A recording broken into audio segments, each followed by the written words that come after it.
মাঝে বা অন্যখানে মানে মানে চলাফেরা করি, তখন মানে আল্লাহ সম্পর্কে অনেক মানে অনেক নিকৃষ্ট এবং খারাপ ধারণা আসে। তার কারণে মানে অনেক কষ্টে বা অনেক ডিপ্রেশনে আছে শেখ। এবং মানে মাঝে মাঝে মানে ইচ্ছা হয় নিজে মানে হত্যা করে নিতাম, এত এত খারাপ ধারণা আসে। এবং ডর লাগে শেখ যে ইমান কি আছে কেনা বা না, এরকম অনেক খারাপ খারাপ মাথা চিন্তা আসে আর কি শেখ।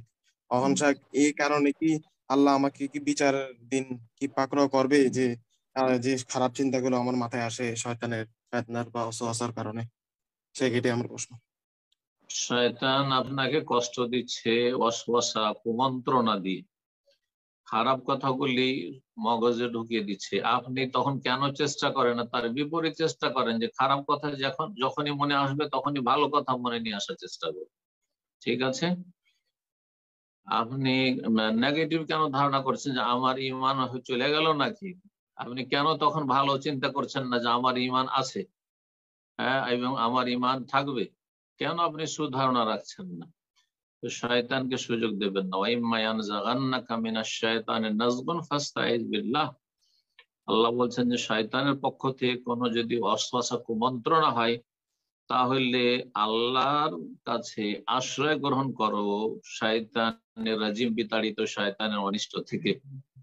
আল্লাহ রাব্বুল আলামিন সবকিছু শোনেন, সবকিছু জানেন। সুতরাং আল্লাহ আপনার আমার দোয়া শুনবেন। বেশি বেশি আউযু বিল্লাহি মিনাশ শাইতানির রাজিম পড়বেন। আউযু বিকালিমাতিল্লাহি তাম্মাতি মিন শাররি মা খালাক। আর নিজের ভাষায় তো আল্লাহ তুমি আমার দিনের হেফাজত করো, দুনিয়ার হেফাজত করো, ইমানের হেফাজত করো, আখিরাতের হেফাজত করো, এইভাবে দোয়া করবেন। আরবি জানা জরুরি নয়, আর আরবি দোয়া মাসুরা যদি মুখস্থ নাও থাকে তাও কোনো অসুবিধা নেই। যদি মুখস্থ থাকে আল্লাহুম্মা আসলিহ লানা দীনানা আল্লাযী হুয়া ইসমাতু আমরিনা ওয়া আসলিহ লানা দুনিয়ানা আল্লাতী ফিহা মাআশুনা ওয়া আসলিহ লানা আখিরাতানা আল্লাতী ফিহা মাআদুনা ওয়াজআলিল হায়াতা জিয়াদাতাল লানা ফি কুল্লি খাইর ওয়াল মাউতা রাহাতাল লানা মিন কুল্লি শার। তাহলে ভালো, আর না হলে এই কথাগুলি আমি বাংলায় বললাম, মোটামুটি এই এই দোয়াগুলি করতে থাকবে যে আল্লাহ আমার দিন দুনিয়ার হেফাজত করো, ইমানের হেফাজত করো, আল্লাহ আমাকে জান্নাতের পথে রাখো, সিরাতে মুস্তাকিমে রাখো, দোয়া করো। জি।